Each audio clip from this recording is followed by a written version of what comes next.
வாழ்க வளமுடன். அனைவருக்கும் சிவகரி அன்பான வணக்கம். இந்த வீடியோவில் எதை பற்றி பார்க்க போகிறோம், நிஃப்டி மற்றும் பேங்க் நிஃப்டி அடுத்த நகர்வு அப்படின்னு பார்ப்போம். அதுக்கு முன்னாடி சப்ஸ்கிரைப் பண்ணிங்க. வீடியோ பிடிச்சா லைக் பண்ணுங்கள், ஷேர் பண்ணுங்கள், கமெண்ட் பண்ணுங்கள். உடனுக்குடன் அப்டேட்டுக்கு டெலகிராம் லிங்க் டிஸ்கிரிப்ஷனில் ஜாயின் பண்ணிங்க. சரி, வாங்க வீடியோக்குள்ளே போவோம். ஃபஸ்ட் நம்ம என்ன சொல்லியிருந்தோம் என்னென்னு பார்ப்போம். நம்ம என்ன சொல்லியிருந்தோம்னா, ஃபஸ்ட் நம்ம எல்லோ ஜோன் போட்டிருந்தோம், சப்போர்ட் ப்ளஸ் எல்லோ ஜோன் சேர்த்தே போட்டிருந்தோம். இந்த 24,510 நம்ம ஒரு சப்போர்ட் போட்டிருந்தோம். கீழே ஒரு 10 பாயிண்ட் தள்ளி ஒரு ஜோனாகவே போட்டிருந்தோம்.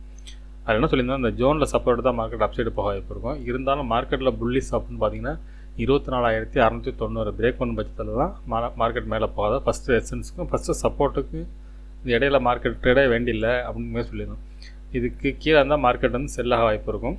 அது வந்து 24,139 வரைக்கும் போகும்னு சொல்லியிருந்தோம். ஆனால் நம்ம சொன்ன அளவுக்கு போல் ஒரு 180 வந்துச்சு. நம்ம கொடுத்தது 140 பாயிண்ட்ஸ் முன்னாடியே மார்க்கெட் திரும்பிடுச்சு. ஆனால் பார்த்தீங்கன்னா இன்றைக்கி மார்க்கெட்டை பார்த்தீங்கன்னா ஒரு ஹெவி செல்லிங், அதே சமயத்தில் ஒரு ரெக்கவரி. கிட்டத்தட்ட நிஃப்டியை பார்த்தீங்கன்னா இன்றைக்கி பார்த்தீங்கன்னா கிட்டத்தட்ட லோ வந்து 24,180லேருந்து 24,780, கிட்டத்தட்ட 600 பாயிண்ட்ஸ் லோலேருந்து 700 பாயிண்ட் மேலே போயிருக்கு. இறங்குனது பார்த்தோம்னா ஓப்பன்லேருந்து 24,500லேருந்து கிட்டத்தட்ட 180, இது ஒரு 300 பாயிண்ட், இதில் மொத்தம் 1000 பாயிண்ட்ஸ் நிஃப்டி இன்றைக்கி மூவ் ஆயிருக்கு. சரி, ஓகே, பேங்க் நிஃப்டி பார்ப்போம். ஃப்ரெண்ட்ஸ், பேங்க் நிஃப்டி வச்சுருக்கேன். பேங்க் நிஃப்டியில் ஒரு எல்லோ ஜோன் போட்டிருந்தோம். இந்த எல்லோ ஜோனுக்கு மேலே இருக்கும் பட்சத்தில் மார்க்கெட் வந்து அந்த ஃபஸ்ட் ரெசிஸ்டன்ஸுக்கு இடையில ரேஞ்சில் இருக்க வாய்ப்பு இருக்கும். செகண்ட் ரெசிஸ்டன்ஸ் பிரேக் பண்ணால் மார்க்கெட்டில் நிஃப்டி வந்து ஃபஸ்ட்டு ரெசிஸ்டன்ஸ் ஒரு கொடுத்துருப்போம். பேங்க் நிஃப்டியில் வந்து செகண்ட் ரெசிஸ்டன்ஸ் தான் கொடுக்கணும். இதுக்கு மேலே பிரேக் பண்ணால் மார்க்கெட்டில் ஒரு பெரிய புல்லிஸ் எதிர்பார்க்கலாம். அதே சமயத்தில் ஃபஸ்ட்டு சப்போர்ட்டு பிரேக், இது எல்லோ ஜோன் கீழே வைக்கிறோம். நம்ம இதில் ஃபஸ்ட்டு சப்போர்ட்டு பிரேக் பண்ணாலே மார்க்கெட்டில் ஃபால் இருக்கும். அது 52,560, அதுக்கு கீழேயும் போக வாய்ப்பு அப்படிங்கிற வார்த்தை இதில் யூஸ் பண்ணியிருப்போம். ஏன்னா அது கீழே சப்போர்ட் இருந்துச்சு. நம்ம இந்த ரேஞ்ச் வரைக்கும் இப்போது என்னோடய பாயிண்ட் ஆஃப் வியூவில் இறங்காது, இந்த ரேஞ்சுக்குள்ளே இருக்கும். ஆனால் அப்சைட் தான் திரும்பவும் நினச்சோம். ஆனால் ஓப்பனே பார்த்தீங்கன்னா சப்போர்ட்டு கீழே தான் ஓப்பன் பண்ணாங்க. ஃபஸ்ட்டு 5 மினிட்ஸ் பிரேக் பண்ணிச்சு. மார்க்கெட்டில் ஒரு பெரிய ஃபால் இருந்துச்சு. அதே சமயத்தில் ரெக்கவரியும் கிட்டத்தட்ட திருப்பி 1000 பாயிண்ட்ஸ் மேலே ரெக்கவரி. சரி, ஓகே, நாளைக்கு என்ன வாய்ப்புன்னு பார்ப்போம். அதுக்கு முன்னாடி வீக்லியை பார்த்துப்போம். ஓகே ஃப்ரெண்ட்ஸ், நிஃப்டி சார்ட் வச்சுருக்கேன். ஃபஸ்ட்டு அதை ரிமூவ் பண்ணிவிடுவோம். இப்போ வீக்லி பார்ப்போம். ஃப்ரெண்ட்ஸ், வீக்லி கேண்ட் வச்சுருக்கேன். வீக்லி கேண்டில் பொறுத்தலாம் சொல்லியிருந்தோம்னா இந்த இடம் சொல்லியிருந்தோம் 25,230 இந்த ரேஞ்சு பிரேக் பண்ணணும். இல்லை இந்த ஏரியா டபுள் டாப் ஏரியா மாதிரி வேலை செஞ்சுட்டு இறங்குன்னு சொல்லியிருந்தோம். ஆனால் பார்த்தீங்கன்னா இந்த வார கேண்டில் பார்த்தீங்கன்னா இன்சைட் கேண்டில் தான் இருக்குது. போன வாரம் இந்த ஹையை பிரேக் பண்ண பட்சத்தில் மார்க்கெட்டில் மறுபடியும் புல்லிஸ் இருக்கும். அது இந்த ரேஞ்ச் வரைக்கும் இருக்க வாய்ப்பு, இல்லைன்னா இந்த ஆல் டைம் ஹை கூட வாய்ப்பு இருக்குது. இந்த வீக்லி கேண்டில் பொறுத்தளவு பார்த்தோம்னா நேற்று ஹையை பிரேக் பண்ணாலே இந்த இடத்த பிரேக் பண்ணுறது வாய்ப்பாக இருக்கும். அடுத்த வாரம் இந்த ரேஞ்சில் முடிப்பாங்க. அதுக்கு அடுத்த வாரம் இது மேலே முடிக்கிறதுக்கான வாய்ப்பு அதிகம். இது டே கேண்டில் செட்டப், வீக்லி படி நம்ம டேயில் பார்ப்போம். ஃப்ரெண்ட்ஸ், டே கேண்டில் வச்சுருக்கேன். இந்த டே கேண்டில் படி பார்த்தோம்னா இந்த 2 கேண்டில் இப்போ சொல்லியிருந்தோம். இது ஹையை பிரேக் பண்ணால் மார்க்கெட்டில் பெரிய மூவ்மெண்ட்ஸ் இருக்கும். இப்போ லோ பிரேக் பண்ணால் கீழே போயிருக்கும்போது சொல்லியிருந்தோம்.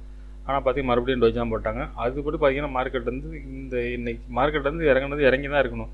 ஆனால் ஒரு கடுமையாக ரெக்கவரி கூட தான் நிப்பாட்டிட்டாங்க. ஆனால் இந்த ஹை, அதாவது டிசம்பர் 5 இந்த ஹையை பிரேக் பண்ண பட்சத்தில் மார்க்கெட்டில் மறுபடியும் புல்லிஸ் இருக்கும். அது இந்த ரேஞ்ச் வரைக்கும் இருக்கும். அதாவது 25,200 வரைக்கும் இன்னொரு 500 பாயிண்ட் மூவ் ஆகிறதுக்கான வாய்ப்பு அதிகம் டே கேண்டில் படி. சரி, ஓகே, 15 மினிட்ஸில் பார்ப்போம். திங்கக்கிழமை நடக்க வாய்ப்புன்னு. ஃப்ரெண்ட்ஸ், 15 மினிட்ஸ் வச்சுருக்கோம். இப்போ பார்த்தோம்னா ஃபஸ்ட்டு ரெசிஸ்டன்ஸ் பார்த்தோம்னா 24,857, அடுத்து 24,978, அடுத்து 25,093. சரி, ஓகே, சப்போர்ட் எடுத்துட்டோம்னா 24,705 அப்படிங்கிறது ஃபஸ்ட்டு சப்போர்ட்டாக இருக்கும். அதுக்கு அடுத்து பார்த்தீங்கன்னா 24,574, அடுத்து 24,497. சரி, ஓகே, என்ன மாதிரி மூவ்மெண்ட்ஸ் வாய்ப்புன்னு பார்த்தீங்கன்னா என்னோடய பாயிண்ட் ஆஃப் வியூவில் மார்க்கெட்டை பொறுத்தளவுக்கு இந்த ஃபஸ்ட்டு சப்போர்ட்டை தான் மார்க்கெட்டை பொறுத்தளவுக்கு இந்த ரேஞ்சு சாரி ஃப்ரெண்ட்ஸ், ஆக்சுவலாக வந்து இந்த ரேஞ்ச் இல்லை. ஃபஸ்ட்டு ரெசிஸ்டன்ஸ் பிரேக் பண்ணால் தான் மறுபடியும் மார்க்கெட்டில் நீங்கள் அப் சைடு பார்க்கலாம். அந்த மாதிரி தான் இருக்குது செட்டப். ஃபஸ்ட்டு ரெசிஸ்டன்ஸ் பிரேக் பண்ண பட்சத்தில் மார்க்கெட்டில் நம்ம புல்லிஸ் எதிர்பார்க்கலாம். அதே போல் மார்க்கெட்டை பொறுத்தளவுக்கு அடுத்து பேரிஸ் செட்டப்னு பார்த்தோம்னா நமக்கு இந்த 24,490 இதுக்கு கீழே வந்தால் தான் மார்க்கெட்டில் இறங்கிறது வாய்ப்பு இருக்கும்.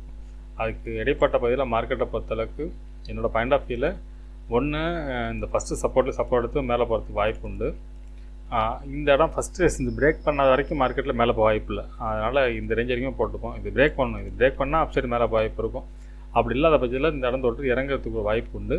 ஆனால் செல்லிங் எப்போன்னு பார்த்தோம்னா 24,497 பிரேக் பண்ணோம்னா செல்லிங் இருக்கும். அதனால் வந்து மார்க்கெட்டை வந்து என்ன இறங்கினா அப்சைடு திரும்புறதுக்கான வாய்ப்பு தான் அதிகமாக இருக்குது இந்த செகண்ட் சப்போர்ட் வரைக்கும். ஓகே ஃப்ரெண்ட்ஸ், என்ன சொல்ல வரோம்னா ஃபஸ்ட்டு சப்போர்ட் அப்படிங்கிறது ஸ்ட்ராங் சப்போர்ட். மார்க்கெட்டை பொறுத்தளவுக்கு இதில் சப்போர்ட் எடுத்தீங்கன்னா மார்க்கெட் ஸ்ட்ராங் என்னோட மேலே கூட எடுத்தாலும். இதை வந்து ஃபஸ்ட்டு சப்போர்ட் எடுத்தாலும் மார்க்கெட் அப்சைட் தான் போக வாய்ப்பு. ஒரு வேளை ஃபஸ்ட்டு சப்போர்ட்டை பிரேக் பண்ணால் மார்க்கெட் வீக்குன்னு அப்படி கூட வச்சுக்கலாம்.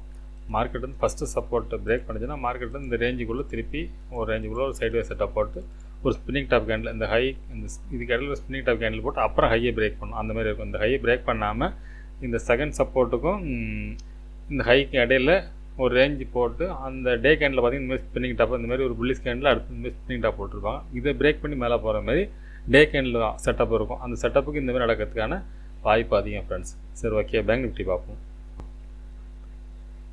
ஃப்ரெண்ட்ஸ், பேங்க் நிஃப்டி வச்சுருக்கோம். ஃபஸ்ட்டு இடத்துல ரிமூவ் பண்ணிவிடுவோம். இப்போ நம்ம வீக்லி பார்ப்போம். ஃப்ரெண்ட்ஸ், பார்த்தீங்கன்னா வீக்லி கேண்டில் வச்சுருக்கேன். வீக்லி கேண்டில் பொறுத்தளவுக்கு போன வாரம் ஹேண்டில் ஹையை பிரேக் பண்ணல. இந்த ஹையை பிரேக் பண்ண பட்சத்தில் இப்போ இந்த கேண்டில் போட்டாலே இந்த வீக்லியை பொறுத்தளவுக்கு இந்த ஹேங்கிங் ஹையை தாண்டினாலே மார்க்கெட்டில் புல்லிஸ் எதிர்பார்க்கலாம். அது எவ்வளோ தூரம் வாய்ப்புன்னு பார்த்தோம்னா இது ஆக்சுவலாக டபுள் டாப் ஏரியா ஒன்று இருக்குது. ஆனால் அதை தாண்டி பிரேக் பண்ணுறதான வாய்ப்பு அதிகம். பிரேக் பண்ணி இந்த ரேஞ்ச் வரைக்கும் போக வாய்ப்பு இருக்குது. இந்த ட்ரெண்ட்லைன் படி பார்த்தீங்கன்னா மார்க்கெட்டை பொறுத்தளவுக்கு 55,500 அப்படிங்கிற ரேஞ்ச் வரைக்கும் போகிறதுக்கான வாய்ப்பு அதிகம். இது வீக்லி படி. சரி, ஓகே, டேயில் பார்ப்போம் என்ன நடக்க வாய்ப்புன்னு. ஃப்ரெண்ட்ஸ், டே கேண்டில் படி பார்த்தீங்கன்னா மார்க்கெட்டை பொறுத்தளவுக்கு இந்த டபுள் டாப் ஏரியா இந்த ஹை அதாவது 53,900 இந்த ரேஞ்சு பிரேக் பண்ண பட்சத்தில் மார்க்கெட்டில் ஒரு புல்லிஸ் இருக்கும். அது எவ்வளோ தூரம் பார்த்தீங்கன்னா ஃபஸ்ட்டு வந்து அந்த ஆல் டைம் ஹை பார்த்தீங்கன்னா அந்த ரேஞ்ச் வரைக்கும் போகிறதுக்கான வாய்ப்பு அதிகம் ஃப்ரெண்ட்ஸ். இது டே கேண்ட் செட்டப் படி. சரி, ஓகே, 50 மினிட்ஸில் பார்ப்போம் என்ன மாதிரி மூவ்மெண்ட்ஸ் இருக்குது வாய்ப்புன்னு.